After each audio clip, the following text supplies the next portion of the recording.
Hi everyone, today I'm going to show you how to quickly and freely create a children's watercolor drawing using a neural network. First, let's open the neural network in a browser. I'll be using the free version of ChatGPT. That will be enough for us. Next, in here, paste this simple prompt into the input field.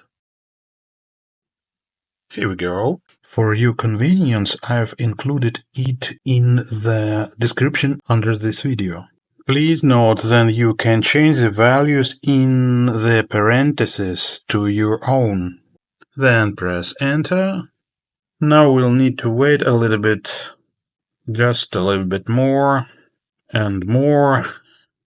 And here is a beautiful result right in front of you. You can download the image by clicking the arrow in the top right corner. I'll be really happy if my tutorial was helpful to you. You can also like the video or subscribe to the CyberTV channel. See you soon, friends.